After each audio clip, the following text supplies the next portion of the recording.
ujinya di binatang ya, atau biasanya juga menggunakan sel tapi di luar tubuh manusia. Kemudian juga ketika berhasil dari tahap preklinis ini, maka akan diteruskan ke tahap-tahap uji klinis fase 1 sampai 3. Nah, kalau yang kita lihat ya, data sampai sekarang itu ada 160 dari keseluruhan. Kemudian yang masuk fase 1 itu ada sekitar 35 ya. Kalau preklinis sekitar 88. Jadi artinya apa? Tidak semua kandidat vaksin ini akan lolos ke tahap yang lebih tinggi ya. Dalam arti dalam perjalanannya ini pasti akan ada hambatan-hambatan yang dialami oleh para peneliti gitu kan. Jadi uji pengembangan vaksin ini tidak kemudian berjalan mulus. Jadi ketika nanti tidak berhasil gitu kan, namanya percobaan atau penelitian itu kan tidak harus berhasil ya, tapi kan ya harapan besarnya adalah keberhasilan kan seperti itu. Nah, yang sampai masuk tahap uji klinis ketiga itu baru sekitar 11. Artinya apa? Ini memang nggak mudah ya untuk mendapatkan vaksin yang yang kemudian sampai lolos ke tahap yang lebih tinggi. Nah, untuk tahap yang fase 3 ini dari 11 itu pun itu kan ada 6 kandidat yang sebetulnya sudah mendapatkan emergency use authorization. Jadi beberapa negara ini kan dapat memberikan suatu lampu hijau ya kepada beberapa kandidat vaksin untuk diberikan kepada masyarakat secara massal. Jadi termasuk negara Cina, kemudian Rusia. Jadi kalau Indonesia kemudian mengambil keputusan bahwa akan memborong ya, diistilahkan memborong itu karena melihat memang di negara Cina maupun Rusia ini kan mereka mengeluarkan emergency use authorization. Jadi sebetulnya disetujui tapi dalam penggunaan yang terbatas. Artinya seperti yang di Cina itu kan digunakan untuk tentara-tentara yang ada di Cina. Kemudian juga digunakan untuk para staf medis ya. Tapi sebetulnya itu bukan artinya bukan kemudian lolos pada fase uji klinis yang tahap 3 gitu kan. Nah ini tetap harus diikutin karena ini kan masih kelompok kecil. Artinya kita tidak tahu kalau itu kemudian diaplikasikan pada masyarakat yang lebih luas. Jadi unsur kehati-hatian ini harus tetap dimonitoring. Kalau yang di Cina tadi kan mungkin berhasil ya di kelompok tentara kemudian medis, tapi kan tidak tahu untuk masyarakat luas seperti apa. Ya, itu berkaitan tentang update vaksinnya Mitra Musim. Kalau yang ada di masyarakat begitu Bu Laura, ada seperti regulasi yang tepat pemberian vaksin kepada masyarakat. Kalau ada beredar info begitu Ibu, kalau misalkan nih tidak ikut vaksin, nantinya akan mendapatkan sanksi denda begitu ya. Sesuai dengan ada pasal juga yang kami baca di dalam beberapa literatur di sebuah media.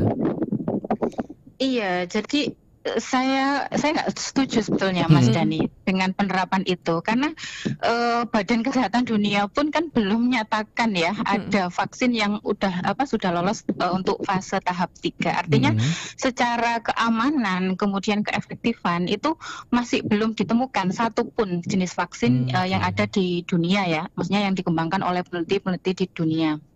Nah, kalau sampai diterapkan itu artinya kan mau nggak mau masyarakat kita ya menerima vaksin itu. Padahal ini kan beresiko kan. Jadi kita nggak tahu ke depannya nanti seperti apa. Apakah kemudian pemerintah akan menanggung resiko-resiko yang akan dialami oleh masyarakat. Nah, itu yang menjadi pertanyaan. Jadi kalaupun nanti ya, misalkan masyarakat Indonesia secara luas sudah mendapatkan vaksin, tapi kemudian ada dampak ketidakamanan ya. Karena kita tahunya ketidakamanan dari vaksin itu tidak bisa dilihat dari kelompok kecil. Artinya kita harus uji secara luas. Dan secara luasnya pun ini harus bertahap. Tidak kemudian serentak seluruh masyarakat Indonesia harus mendapatkan. Jadi bertahap. Artinya tidak tergesa-gesa itu maksudnya adalah ya harusnya kelompok yang mendapatkan vaksin ini kan tidak kemudian serentak ya, artinya tetap harus ada tahapan-tahapan. Ketika kelompok tertentu berhasil, kemudian dikembangkan jumlah dari masyarakatnya, kemudian dikembangkan dan seterusnya. Jadi ada proses penerapan vaksin jika memang sudah ketemu yang paling efektif bisa memutus mata rantai pandemi ini, ada mungkin yang diprioritaskan terlebih dahulu begitu ya, Mbak Laura, langkah-langkahnya? Iya, jadi tetap persiapan untuk pendistribusian dari vaksin, kemudian sampai melihat tingkat keamanan dari vaksin ini memang harus dilakukan ya Mbak ya, dari tahap yang paling kecil kemudian berkembang dan seterusnya. Karena WHO kan juga menyatakan bahwa sebetulnya uji klinis yang sudah dilakukan di beberapa negara itu paling cepat akhir Desember. Jadi akhir Desember atau awal tahun depan, Januari 2001. Nah, artinya apa? Artinya kalaupun nanti Indonesia mau mendatangkan vaksin ini dalam jumlah sekian ya, sekitar bulan November, saya rasa ini masih sangat dini. Artinya apa? Karena evaluasi atau laporan dari uji klinis di beberapa negara ini kan baru didapatkan Desember. Jadi kalaupun nanti mau diberikan pada bulan November, nah ini akan memberikan resiko kepada masyarakat. Karena kita ya belum tahu tadi tingkat keamanannya seperti apa, keefektifannya seperti apa, seperti itu. Itu pun yang dilakukan di Indonesia kan masih belum banyak ya. Artinya dari target 1.620 baru sekitar 800 yang sudah dimonitoring. Tapi sejauh ini memang dari tahapan fase-fasenya, langkah-langkahnya yang pertama kan dilakukan di Cina waktu itu ya. Kemudian kedua dan ketiga di negara kita mengatakan bahwa tidak ada masalah begitu dari prosesnya. Kalau sebagai pakar epidemiologi sendiri, memandangnya seperti apa sih proses perjalanannya vaksin yang sedang diuji coba oleh pemerintah ini? Ya, jadi setiap negara ini akan memiliki dampak yang berbeda-beda ya Mbak ya terhadap uji klinis. Kalau dikatakan bahwa di Brazil untuk vaksin Sinovac itu berhasil ya dengan partisipan sekitar 9.000 ya, cukup besar kalau di Brazil. Nah, kemudian di Cina juga demikian, jadi dikatakan berhasil. Tapi keberhasilan ini kan masih dalam tanda kutip belum ada laporan resmi yang diberikan kepada WHO sebagai sinyal ya. Ketika nanti WHO memutuskan bahwa oh iya betul ini adalah vaksinnya aman, kemudian juga efektif. Nah ini baru kita bisa istilahnya percaya terhadap vaksin itu. Tapi kalau yang saat ini itu kan masih istilahnya itu pengumpulan data. Jadi di beberapa negara berhasil, tapi kan belum tentu juga di negara lain itu akan memberikan data yang sama. Kalaupun di Indonesia ini kan masih sangat dini ya, karena partisipannya juga belum terlalu besar, masih sekitar di bawah 1.000 seperti itu. Yang bagus adalah kalau dikatakan fase 3 ini berhasil, ya paling tidak partisipannya atau volunteer yang dilibatkan tuh sekitar 1.000 sampai 10.000. Nah, kalau yang di Brazil ini kan memang mendekati 10.000 ya. Jadi makanya kemudian ada klaim yang menyatakan bahwa ini sudah terbukti secara uji klinis fase 3. Tapi tetap tidak bisa kemudian hanya percaya di satu negara. Jadi tetap harus melihat dan menunggu hasil dari negara-negara yang lain. Ini sudah ada komentar yang masuk ya? Banyak komentar yang masuk. Nanti kita sambung Bu Laura di segmen kedua. Nanti juga kami akan menanyakan beberapa hal tentang apakah ada perbedaan vaksin dari Sinovac sendiri dengan vaksin yang dikembangkan oleh lembaga biomolekuler Eijkman ya, atau dari UI juga ada, dari Universitas Airlangga juga ada insya Allah. Ya, baik. Di Mitra Muslim, untuk Anda bisa berkomentar di live chat kami Suara Muslim TV. Selain itu juga bisa kirimkan pesan Anda di 0855 300938. Juga telepon di mana, Dani? Ya, di 0315624555. Baik Mitra Muslim, kita jeda sebentar sekitar 4 menit. Kami nanti akan lanjutkan kembali tetap dalam program Ranah Publik.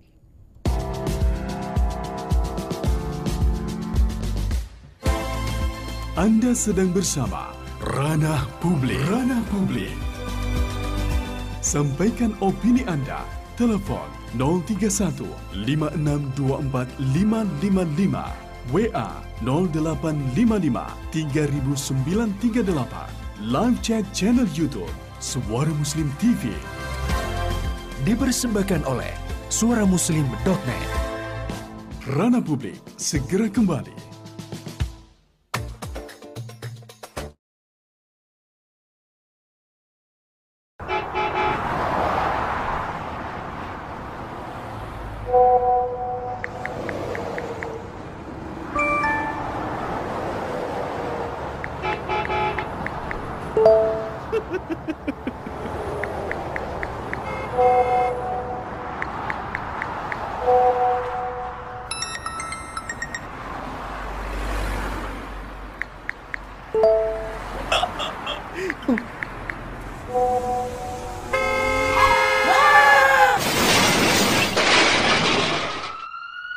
Hentikan berponsel saat berkendara, atau kecelakaan akan menghentikan Anda.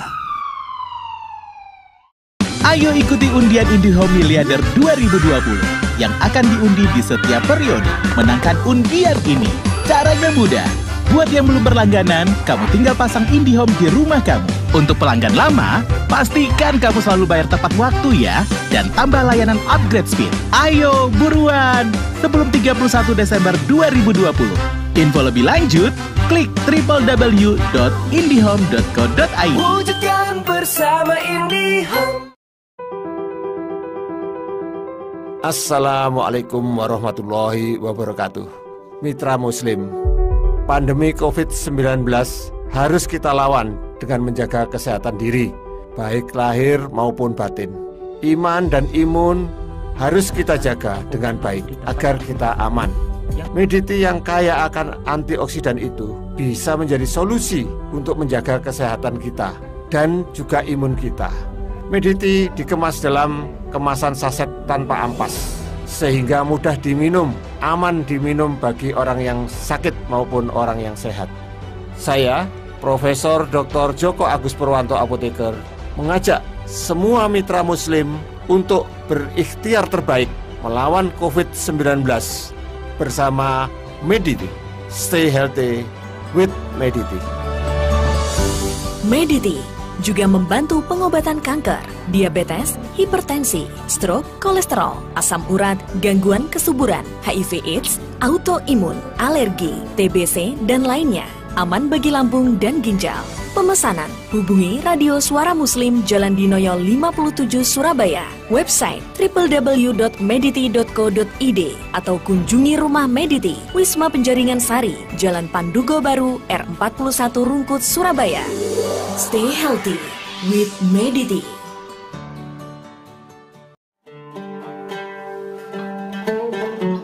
Ini dia kurma ajwa, kurma Nabi, kurma favorit Rasulullah SAW. Kurma ajwa merupakan kurma yang berasal dari kota Madinah dengan ciri khas kurma yang kenyal, manis sedang, serta berwarna pekat kehitaman. Nah, untuk Anda yang mencari kurma ajwa, Kampung Agung menyediakannya untuk Anda dalam kemasan 1 ons hingga 1 kilogram. Kurma ajwa dipercaya juga sebagai kurma obat karena bisa menyembuhkan berbagai jenis penyakit.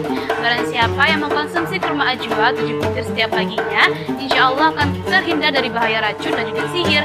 Hadis riwayat Bukhari Muslim.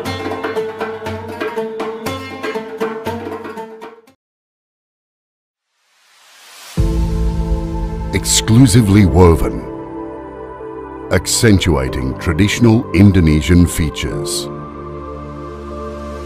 tailored as the epitome of versatile fashion, exuding elegance on any occasion.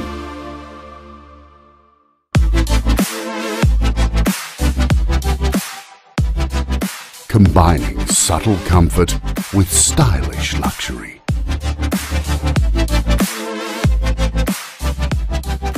A majestic sarong to bring everlasting satisfaction.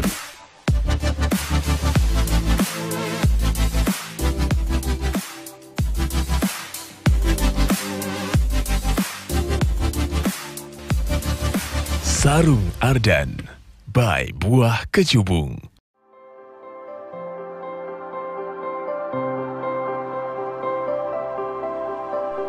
Melayani sepenuh hati,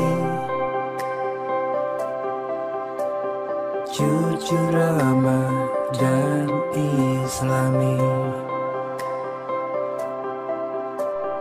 Rumah Sakit Al-Ihsan membangun masyarakat sehat dengan tenaga yang profesional,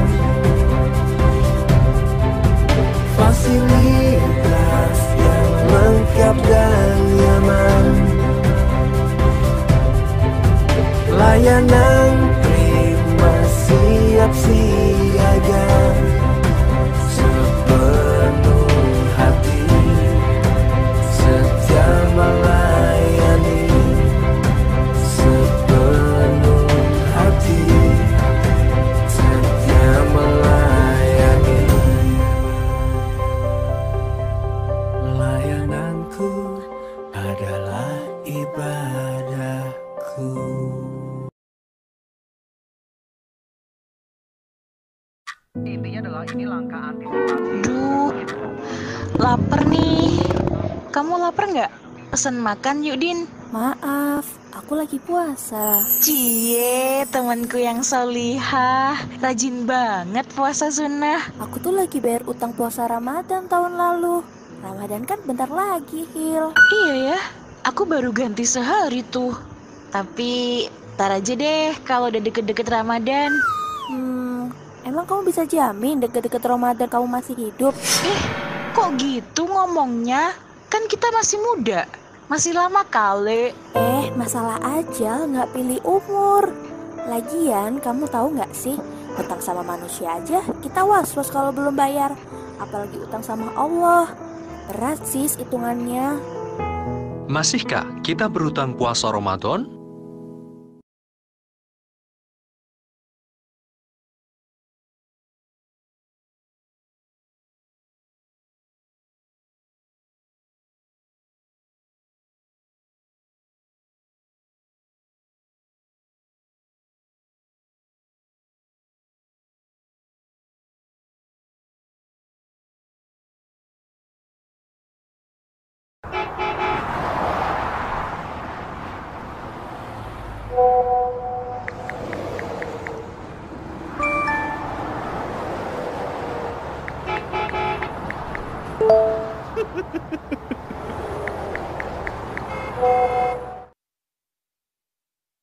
Program Ranah Publik, saya Daniel Rohmati dan juga Siti Aisyah. Terima kasih Mitra Muslim atas komentar yang sudah Anda kirimkan di Suara Muslim TV ya. Betul. Ada beberapa komentar, ada yang pertama dari Mai Fahrudin ya. Bumi di Gresik. Oke, semoga vaksin ini tidak membahayakan bagi kita, tetapi sebaliknya jangan dipaksa untuk diberi vaksin karena keamanan vaksin itu kan belum pasti dan masih belum menjamin untuk warganya. Selain itu juga ada Pak Nur yang menyampaikan sejauh apa sih langkah uji coba vaksin di Indonesia saat ini. Tadi sudah dijelaskan di sesi yang pertama oleh Bu Laura.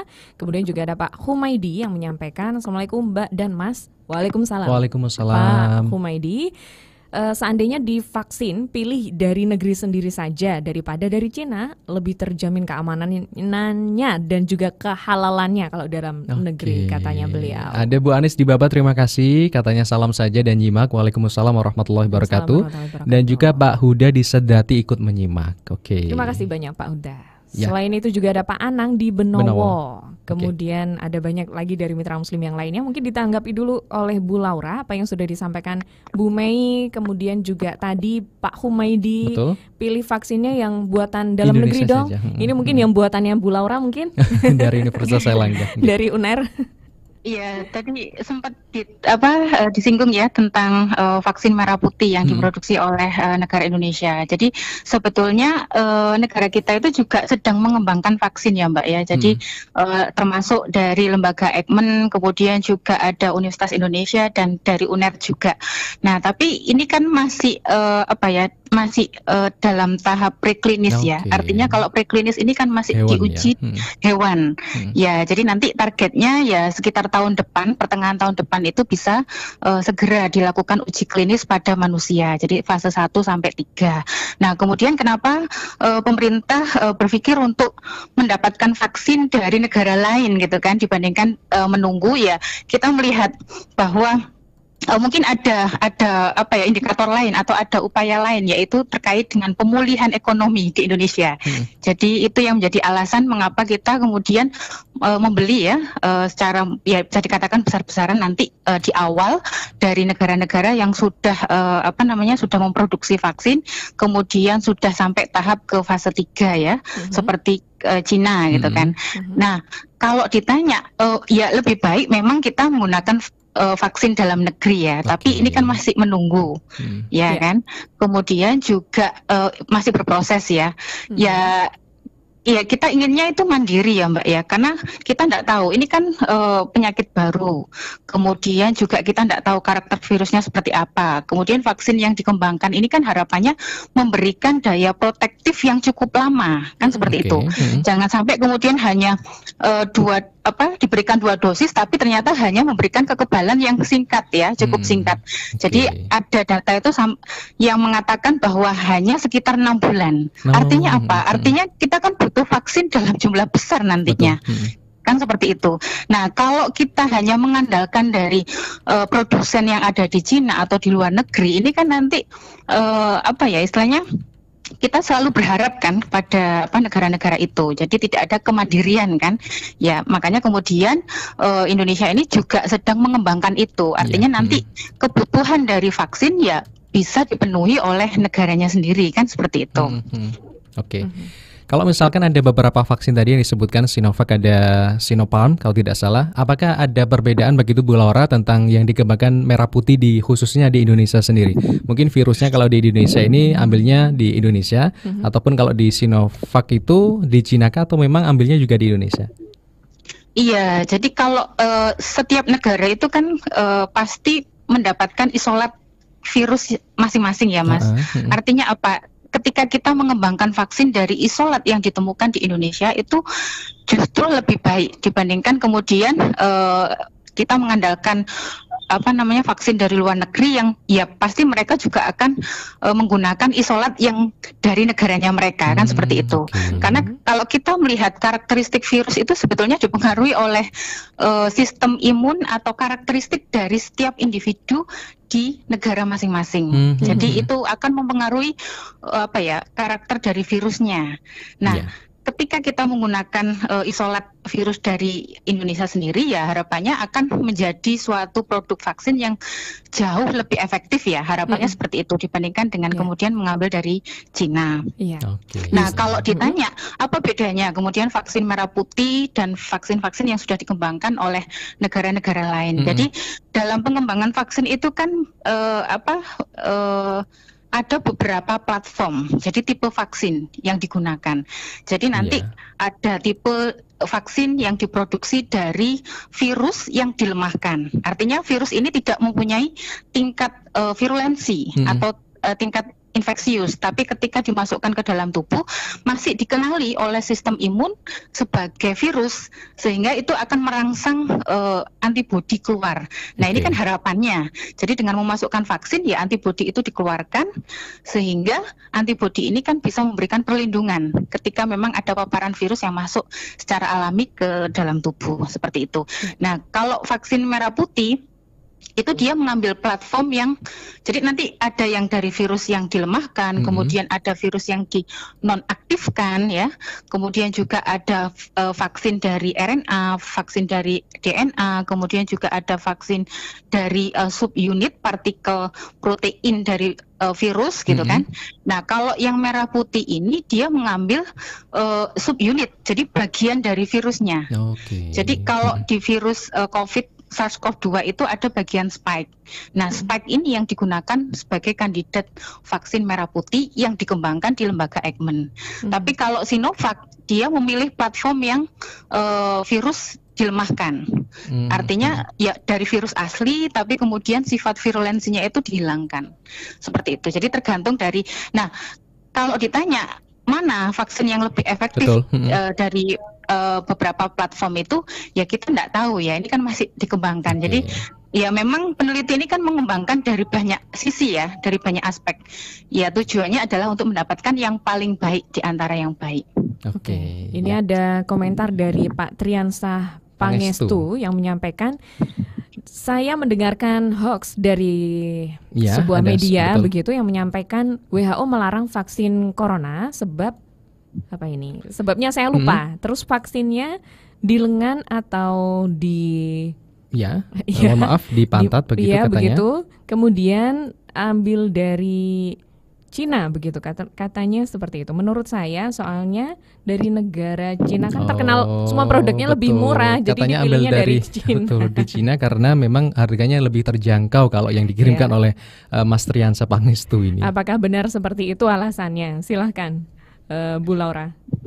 Iya, jadi kalau pemilihan pemerintah kita ya, kenapa kemudian memutuskan akan mengambil atau membeli vaksin dari Cina, sebetulnya kalau saya ya ambil positifnya ya Mas ya. Jadi kalau sebagai akademisi ini ya kita memilih vaksin yang memang isolat yang dekat dengan negara kita. Artinya apa? ras itu kan mempengaruhi ras. Jadi ras dari masyarakat ini akan mempengaruhi. Sedangkan seperti yang saya sampaikan tadi, ada 6 vaksin yang sudah di-approve penggunaannya secara terbatas, yaitu ada 2 negara antara Rusia dan Cina. Jadi 4 vaksin dari Cina, kemudian 2 vaksin dari Rusia.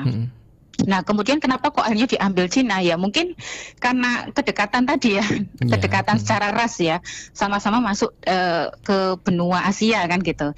Jadi ya harapannya dengan sama-sama satu ras ini kan kemudian keefektifan dari vaksinnya ini akan lebih mendekati dibandingkan kemudian ngambil di Rusia. Kemudian yang kedua, proses dari pendistribusian vaksin ini tidak mudah.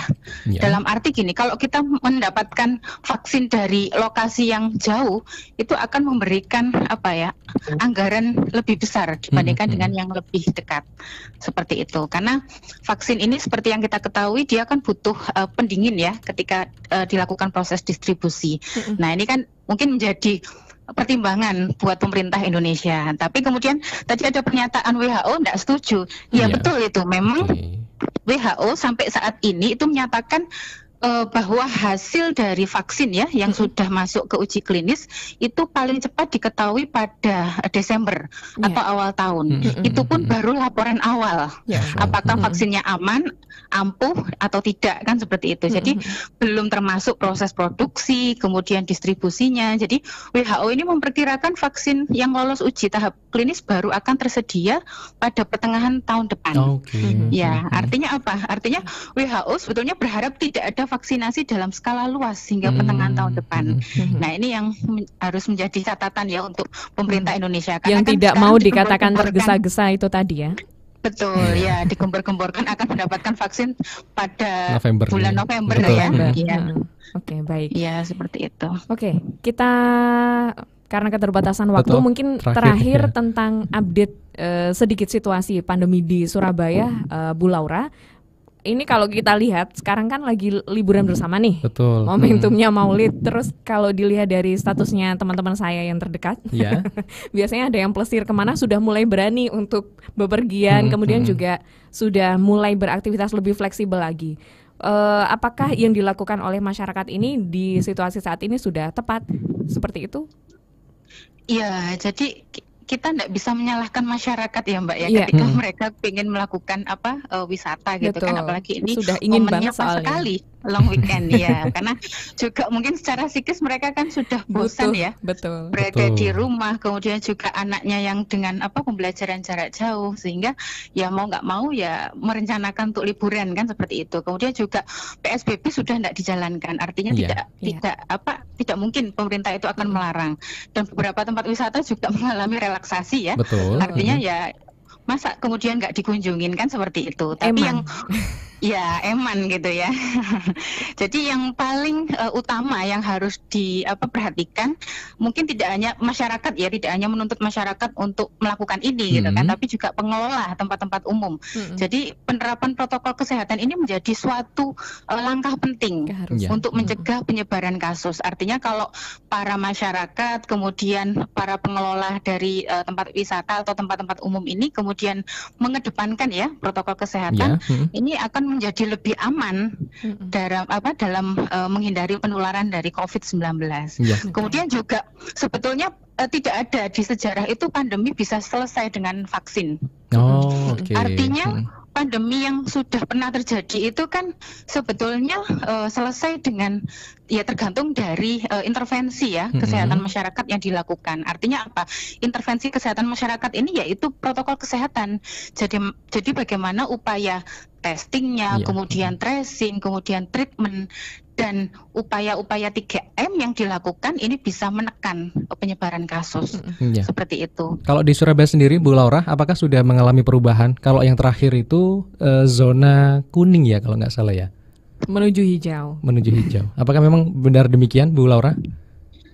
Ya, benar demikian. Jadi kalau kita melihat sekarang itu masyarakat di Surabaya lebih cukup disiplin ya Mas menerapkan protokol kesehatan. Kalau dulu mungkin agak sulit kita melihat orang yang berkerumunan kemudian memakai masker. Tapi kalau sekarang saya rasa dengan peningkatan kepahaman masyarakat di Surabaya, ini menjadi kunci untuk penurunan kasus yang ada di Surabaya. Oke.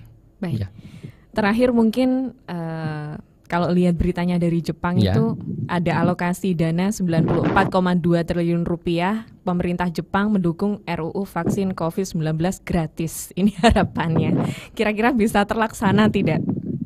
Kalau di Indonesia, bersama kita bisa. Jepang kan negara kaya ya Mbak ya. Jadi anggarannya ya mungkin cukup malah lebih-lebih gitu kan. Tapi kalau negara kita memang harus harus mempertimbangkan itu gitu kan. Ini kan ada dua wacana katanya. Jadi ada yang di-cover oleh pemerintah secara gratis, kemudian ada yang dikelola oleh BUMN. Artinya kan ini dikomersialisasikan. Jadi tergantung nanti bagaimana skenario yang akan diberikan oleh pemerintah. Baik. Baik, terima kasih Bu Laura atas waktu dan juga informasi yang disampaikan pagi hari ini.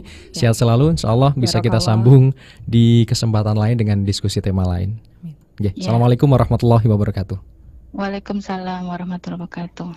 Ya, Ibu Laura Nafika Yamani, SSI, MSc, PhD, Mitra Muslim, pakar epidemiologi dari Universitas Airlangga Surabaya. Tadi satu hal yang menarik dilakukan, pemilihan vaksin di Indonesia ini disesuaikan dengan rasnya, kemudian kondisinya, seperti itu kan ternyata. Nggak boleh skincare terlalu, saja dan biasanya kulit itu disesuaikan dengan rasnya orang Indonesia. Masa vaksin enggak, ya kan? Ya memang harus begitu ya, sesuai dengan yang disampaikan oleh Presiden Jokowi tadi, tidak perlu untuk terburu-buru. Apalagi tetapi kalau di pernyataan lainnya, ini November sudah akan mulai dilaksanakan begitu ya. Betul. Nanti Padahal kita tadi tunggu. WHO bilang Desember ya. Iya, kalau dari vaksin Merdeka tadi kan baru bisa, itu sekarang preklinis sekitar November di minggu ketiga yang kami baca di update tanya, dan insya Allah akan selesai di 2021 pertengahan. Jadi hingga saat ini masih belum ada begitu. Oke, baik Mitra Muslim. Kami juga akan bacakan komentar Anda yang sudah masuk di 0855 300938, juga yang di live chat. Tapi setelah kita ikuti Kilas Warta terlebih dahulu, tetap dalam program Ranah Publik.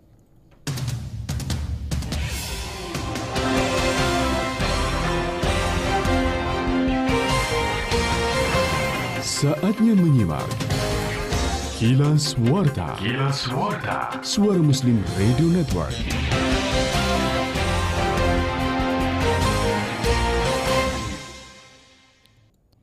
Mitra Muslim, kita awali Kilas Warta dari Suara Muslim Lumajang bersama Kiki Rizkyani. Siaga libur panjang Terminal Mina Koncar Lumajang, tingkatkan sterilisasi dan protokol kesehatan. Silakan Kiki. Mitra Muslim, salah satu petugas Dinas Perhubungan yang berjaga, Yuliono, mengatakan pengawasan kesehatan dimulai dengan penumpang memasuki terminal itu. Sebelum calon penumpang masuk ke area terminal, diwajibkan untuk mencuci tangan. Selanjutnya, petugas akan memeriksa suhu badan calon penumpang. Jika suhu tubuh calon penumpang di atas 38 derajat Celcius, maka petugas akan mendampingi ke posko kesehatan terdekat. Sebelum penumpang menaiki bus, petugas juga akan memastikan seluruh penumpang mengenakan masker. Selain itu, armada bus hanya boleh diisi 50% dari total kapasitas tampung. Menurut Yuliono, jauh sebelum ada wabah virus corona, mendekati hari perayaan Maulid Nabi, lalu lalang penumpang di terminal selalu ramai. Namun adanya wabah ini, keramaian itu tidak seberapa terlihat. Saya Kiki Rizkyani, Suara Muslim Lumajang, kembali ke Suara Muslim Surabaya. Ya, beralih ke Suara Muslim Surabaya, Mitra Muslim, warta selengkapnya akan disampaikan oleh Elsa Horunisa tentang kawasan rawan banjir di Surabaya jadi prioritas normalisasi saluran. Silakan Elsa, warta selengkapnya. Mitra Muslim, sejumlah kawasan yang rawan banjir di kota Surabaya menjadi prioritas dalam kegiatan normalisasi saluran pada musim hujan tahun ini. Kepala Bagian Humas Pemkot Surabaya Febriaditya Prajatara mengatakan, Pemkot Surabaya mulai melakukan pemetaan kawasan yang menjadi prioritas normalisasi saluran. Menurutnya, ada penambahan kapasitas debit pompa wilayah-wilayah yang diprioritaskan. Untuk mempercepat proses normalisasi, Pemkot Surabaya mengerahkan mengerahkan 2 unit ekskavator untuk pengerukan, juga skywalker untuk membantu petugas melakukan perantingan pohon. Setiap hari petugas dari Pemkot Surabaya terus melakukan pembersihan terhadap saluran-saluran yang memang dipersiapkan menghadapi musim hujan. Demikian dikutip dari Antara News, saya Elsa Khairunisa, Suara Muslim, Surabaya. Kilas Warta. Ya, dari Surabaya Mitra Muslim kita beralih ke Samara FM Tulungagung. Untuk yang terakhir bersama rekan Anwar Fuadi, 13 persimpangan di Tulungagung sudah dipasang kamera pengawas dan pengeras suara jarak jauh. Silakan Anwar. Mitra Muslim, 13 persimpangan jalan di Kabupaten Tulungagung telah dipasang kamera pengawas dan pengeras suara jarak jauh. Sekretaris Daerah Kabupaten Tulungagung Sukaji menyebut nantinya semua persimpangan vital akan dipasang kamera pengawas. Hal ini untuk mendukung peraturan pemerintah tentang Rencana Umum Nasional Keselamatan Lalu Lintas dan Angkutan Jalan. Pemkab Tulungagung berencana mengadakan kamera tambahan untuk persimpangan. Namun karena pandemi COVID-19 terjadi refocusing anggaran sehingga rencana itu gagal. Pemasangan kamera akan terkoneksi dengan Satlantas Polres Tulungagung serta Dinas Kependudukan dan Catatan Sipil. Kamera akan mengawasi selama 24 jam untuk berbagai keperluan, utamanya pelanggaran lalu lintas. Namun untuk sementara waktu kamera belum terkonek dengan tilang elektronik. Diperkirakan tahun 2022 kamera telah terpasang di semua persimpangan besar. Saya Anwar Fuadi, Samara FM Tulungagung, kembali ke Suara Muslim Surabaya. Baru saja Anda mendengarkan Kilas Warta. Kilas Warta. Suara Muslim Radio Network. Tahu kan, saat kelas beralih daring, masih banyak siswa yang tidak bisa belajar karena tidak punya handphone. Yuk bantu mereka dengan gerakan Berbagi Bersama IndiHome, program sedekah gawai untuk anak negeri yang kurang beruntung. Dukungan Anda bisa berupa donasi atau berupa perangkat telepon pintar. Hubungi Radio Suara Muslim Surabaya 0812 3355 9516 0812 3355 9516. Partisipasi Anda dinantikan hingga 20 Oktober 2020. Ayo berbagi bersama IndiHome. Wujudkan bersama IndiHome. Mitra Muslim, Rasulullah Shallallahu Alaihi Wasallam bersabda, bersegeralah bersedekah, sebab bala bencana tidak pernah bisa mendahului sedekah. Hadis riwayat Imam Baihaqi. Mari perbanyak sedekah sebagai ikhtiar menjauh dari segala mara bahaya. Kami mengajak Anda bergabung dalam program Wakaf 1000 Al-Quran bersama Hijrah Coach PBHJ 2020. Program Wakaf Al-Quran untuk masjid, rumah takfid, yayasan dan panti asuhan. Periode 1 Oktober sampai 30 November 2020. Transfer dana wakaf terbaik Anda melalui rekening BNI Syariah 1077 85 kali 4 1077 85 kali 4 atas nama Gustini Raswati. Info wakaf hubungi 0811 9700 324 0811 9700 324. Jangan pernah menunda kebaikan. Semoga wakaf terbaik Anda menjadi amalan yang terus bersambung manfaatnya. Amin. Alhamdulillah, transaksi berhasil. Transaksi apa lagi tuh ya?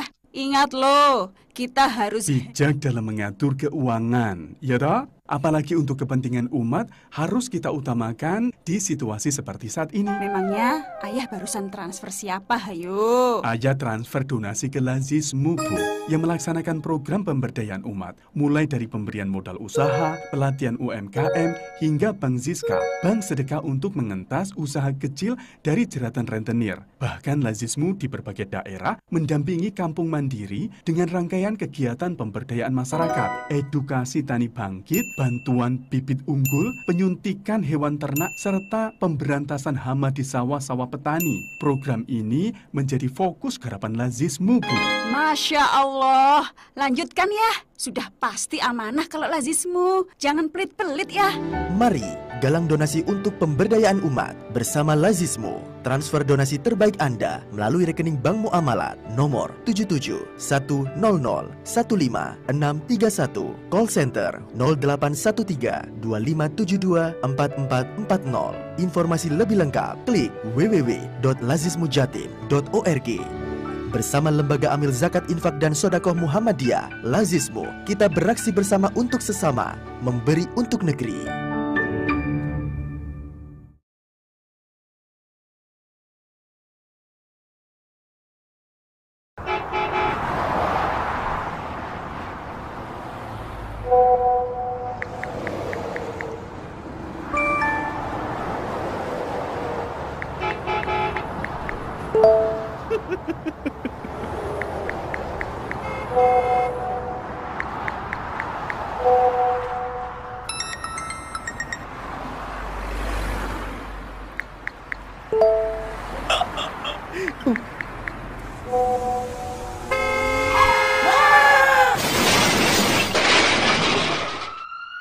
Hentikan berponsel saat berkendara, atau kecelakaan akan menghentikan Anda. Ayo ikuti undian IndiHome Miliarder 2020 yang akan diundi di setiap periode. Menangkan undian ini. Caranya mudah. Buat yang belum berlangganan, kamu tinggal pasang IndiHome di rumah kamu. Untuk pelanggan lama, pastikan kamu selalu bayar tepat waktu ya. Dan tambah layanan upgrade speed. Ayo buruan! Sebelum 31 Desember 2020. Info lebih lanjut, klik www.indihome.co.id. Wujudkan bersama IndiHome. Assalamualaikum warahmatullahi wabarakatuh. Mitra Muslim, pandemi COVID-19 harus kita lawan dengan menjaga kesehatan diri, baik lahir maupun batin. Iman dan imun harus kita jaga dengan baik agar kita aman. Mediti yang kaya akan antioksidan itu bisa menjadi solusi untuk menjaga kesehatan kita dan juga imun kita. Mediti dikemas dalam kemasan saset tanpa ampas, sehingga mudah diminum, aman diminum bagi orang yang sakit maupun orang yang sehat. Saya, Profesor Dr. Joko Agus Purwanto Apoteker, mengajak semua mitra muslim untuk berikhtiar terbaik melawan COVID-19 bersama Mediti. Stay healthy with Mediti. Mediti juga membantu pengobatan kanker, diabetes, hipertensi, stroke, kolesterol, asam urat, gangguan kesuburan, HIV/AIDS, autoimun, alergi, TBC, dan lainnya. Aman bagi di akun YouTube Suara Muslim TV kami, setelah Pak Huda Wae yang ada di Sedati ya ikut menyimak, kemudian ada Bu Ismi Naomi ya. Niami. Assalamualaikum. Waalaikumsalam warahmatullahi wabarakatuh. Durung beduk Bu Ismi. Durung beduk dan monitor katanya. Oh ini sama daerah kayaknya ya, Durung Bedung ya. Durung Beduk ya. Mau belum zuhur atau memang daerah itu? Bu Ismi menyimak bisa di konfirmasi ya, kami bingung. Kemudian ada juga Pak Dika. Mas Dika ya? Iya, ikut nyimak juga. Terakhir siapa? Ada Bunda Dewi ikut menyimak menurut baiknya. Bunda Dwi katanya beliau vaksin merah putih untuk memastikan halalannya. Bu Dwi di Gresik. Insya Allah jadi nanti beliau lebih mungkin sepakat dengan apa yang disampaikan oleh Pak Humaydi ya di komentar live chat sebelumnya, bahwa harusnya memang mendukung vaksin yang dalam negeri karena bisa lebih memantau kehalalannya. Cuma tadi sudah dijelaskan oleh Bu Laura, pakar epidemiologi kita dari Universitas Airlangga, Mitra Muslim. Sebenarnya pemilihan vaksin ini yang penting nanti tahapannya sesuai dengan prosedurnya, kemudian juga tidak tergesa-gesa tadi disampaikan seperti itu. Kalau yang Indonesia berarti nunggu insya Allah sampai 2021 pertengahan begitu ya. Ya, kita doakan agar semua lancar Mitra Muslim, karena vaksinnya ini bukan hanya dari Merah Putih, juga menyediakan dari berbagai universitas yang ada di Indonesia, termasuk Universitas Indonesia, UGM, dan Universitas Airlangga Surabaya. Kalau yang Sinovac tadi dari Cina ya, ada satu lagi Sinopharm kalau nggak salah itu. Dari mana itu? Dari sana juga. Oke, baik. ada juga yang dari tadi kalau yang ini Pak Aan dan Bulia menyimak. Bener ya. Durung Beduk itu nama desa di Sidoarjo. Wah kurang main ini Mbak Ais kayaknya. Dani juga kan? Dani tadi nggak tahu. Durung Beduk sebelum duhur. Memang belum beduk kalau sekarang.